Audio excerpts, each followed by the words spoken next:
Hello and welcome to A Cat in the Garden.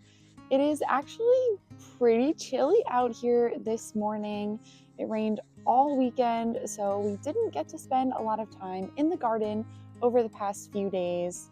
But finally, we are back out here, and I think it is the perfect time for a garden tour. I have been continuing my transition to winter crops, getting the summer crops out of here, and it's starting to look like a winter garden. I still have some things that are hanging on from the summer crops, but I'm really liking how this transition is going, and I can't wait to show you guys.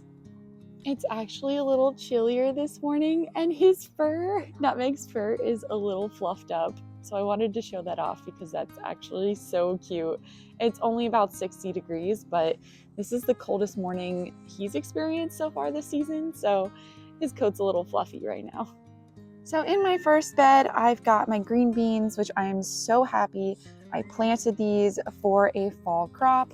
They are doing incredibly well, and they produce for me so much bigger beans in the fall. These are crazy. I never realized quite how easy green beans were to grow, but they're all like that, except for these. I planted these about a week later, so they're just starting to bloom and get a little bit smaller green beans that are starting to grow on them. But other than that, these have all been producing for me, as well as this cilantro, which is going to turn into coriander seed. I don't plant cilantro, but it keeps growing in my garden, which is fine. It's just that it bolts so fast. It's not even that hot out right now, so I didn't even get to enjoy this as cilantro. But it is what it is. I don't waste my money buying cilantro because it's not frost tolerant, but it also doesn't like hot weather, which just doesn't work in Texas, clearly. So this sprouted in the fall and it's still bolted. So that's my rant on cilantro.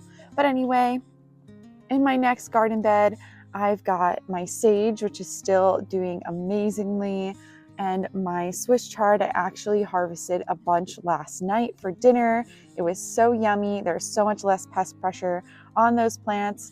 I'm also getting new growth on my kale that doesn't have so much pest pressure anymore. So I am looking forward to sort of cleaning up these plants once it gets colder and getting a good harvest of kale this season. I've got a couple other smaller kales behind that Tuscan kale. The pepper bed, I do have less peppers plants in here because I have taken them out. I took out the volunteer tomato that was here as well. I have a few leeks that should be ready to harvest soon. I have more leeks that I'm planning on putting in here soon as well. And then I'm just waiting for a freeze to get rid of all of these flowers. But I like to leave all of this milkweed. You will see a lot in the garden throughout this garden tour. I just like to leave it for the monarchs that migrate directly through my area of Texas. So that's why there are so many milkweed. It really is a weed. It lives up to its name, but that's why there's so many in the garden right now. This was my cayenne pepper bed. I got rid of the volunteer tomato, got rid of a bunch of dead plants. I'm trying to kill off these fennel, but they just won't die. But I did plant my 4 bok choy that I bought, and the new growth on these is doing fabulously. It just looks really, really healthy. The older growth, so this is what it came with. This is starting to die off, probably from shock acclimation, but I'm getting a lot of really healthy new growth. So I think the bok choy will be a good staple in the garden this winter. The blackberry bushes aren't doing much. I am really proud of myself. I finally found a good spot to put my parsley so that it actually survived a whole summer and is continuing to grow in the winter. It is frost tolerant, but oftentimes it bolts and dies in the summer here because it's just so hot. But with the shade of the blackberry bush, it has survived, and all of that bright green growth is new. So very happy that I figured that out finally. Not too much to report in this herb bed. I do have to trim off some dead parts of this rosemary. My saffron is growing really well. Unfortunately, only one flowered this year, but as you can see, I only planted 3 bulbs when I first moved here, and this patch has grown substantially. And I have another patch right here that has divided and grown as well. This herb bed, mostly covered by lemongrass at this point. Hey, buddy.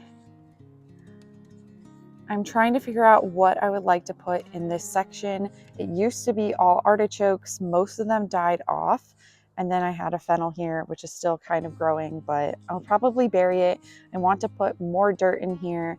There's obviously some milkweed as well, because there's milkweed everywhere. But I'm still trying to figure out something I can put in here. I never realized just how big lemongrass would get when I first planted it. So it's taken up about half of this bed. So I need something that is going to do well with the lemongrass here. I also have the asparagus. They're doing great. It hasn't been cool enough for new stalks yet, so I still have all of the summer foliage on this plant. But as soon as we get a freeze, that will die back. My carrots are doing so well. I'm so happy that I finally found something that grows well in this bed.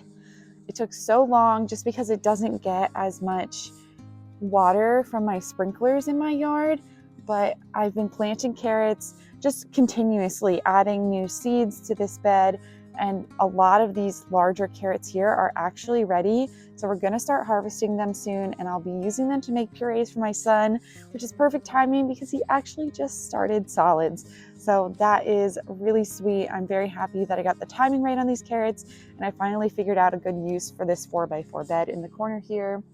Unfortunately, my leafy greens that I planted here aren't doing the best. I'm hoping they make a comeback as the weather gets cooler, because even this one isn't completely dead yet. These, I think, are watermelon that sprouted. I just put a bunch of compost in here, but they should all die back once we get our freeze, which I think is coming in the next 2 to 3 weeks, honestly. And then this is another giant milkweed that is gonna go. I have a bunch of peppers in here. I am planning on taking these variegated ones and trying to overwinter them. I already took a cayenne, so I don't think I will try to take these giant ones. I'm trying to do manageable overwintering peppers. And then this Roma, when there is a freeze warning, I'll just harvest all of the tomatoes that are on it and call it a day. I've been trying to sort of wrangle it into one area, but it's huge. These shishitos, I don't really have any interest in overwintering them just because they're way spicier than I thought they would be. My husband cannot handle the heat on these at all.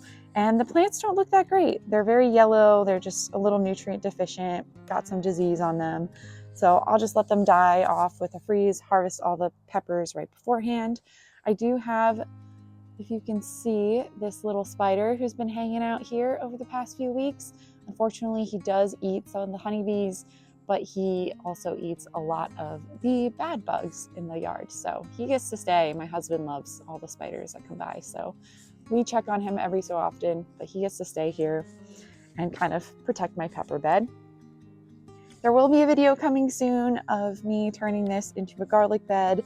You guys just saw the one where I ripped up all of the sweet potatoes, so that was a lot of fun. I was going to plant the garlic last week, but it rained. It rained so much, so a little bit of a delay on the garlic, but I think I'll still get it in time. I definitely will before a freeze. So that's that. These beans are completely done. We just need to rip them out at this point. And then I have a bunch of cayenne peppers that have been growing. Some African, no, this is not the blue basil. This is the Thai basil. So we got the Thai basil and then a lot of the milkweed, of course. And the same thing over here. I did rip up the beans that were in here. I've got beautiful pea flowers. So hopefully I'll be getting some shelling peas soon. There's some more over there. They're all growing, but this one was the fastest. This one's growing really tall. I did rip out a cayenne pepper. No, I ripped out a jalapeno from this bed. That is a cayenne right there. And then there's just other random peppers that are growing. More milkweed, of course, and then some Genovese basil. This bed just had everything under the sun. I ripped out a watermelon plant recently from here. It's just crazy how much stuff was growing in this 2x6 bed, but I wanted to have the peas have their moment before we get a freeze, at least before a deep freeze. They can tolerate a light freeze, but not a deep freeze. So I wanted to get one round of peas in for the fall, and then after we're done with deep freezes, probably January, February, I'll put peas in both of these beds until the spring. Rosemary is still doing great over here. The bees absolutely love this plant. I think there's one flying around over there. So they spend all day in here. I have to kind of be careful that I don't disturb any of them as I'm walking through the garden. But we're gonna try this year to shape out this plant a little better. My husband has already chopped it back a bunch because it was growing all the way out here. But other than that, it just provides a ton of rosemary and a ton of food for the bees, which is incredible. And in my front 4 beds, I've got this crazy cayenne that I wanted to try to overwinter, but I really think it's just too big.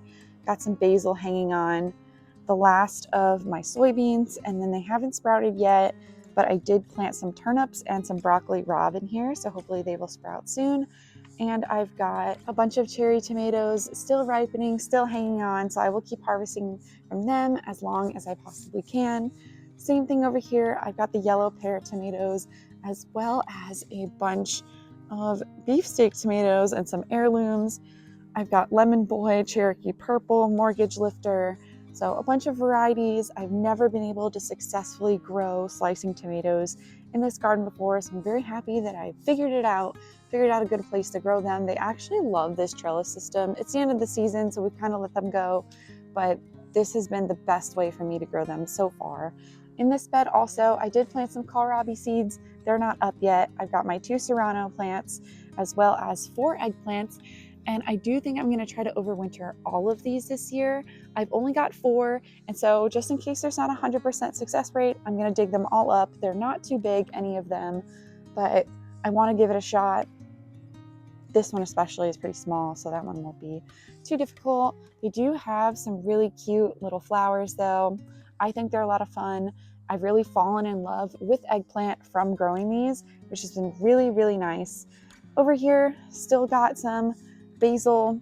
I've let them go to flower for the bees mostly. One of my giant beets, one of my giant beets did actually die off. You can kind of see the remnants of where it was in the ground, which was crazy. It rotted out, but I still have 2 others that I'm getting the beet greens from. My husband doesn't like beets, but he loves the greens, so we grow a lot of greens here.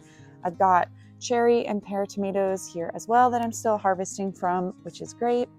And then finally here, unfortunately, cucumbers never took off in this bed, but I do have a bunch of celery, which did come back. The new growth also looks really bright and looks like it should be good. It is a true perennial, which I wasn't sure about when I first planted it, but it did self-seed. So I've got a lot of this celery. Also in the other bed, I forgot to mention, I have a ton of parsnips that self-seeded.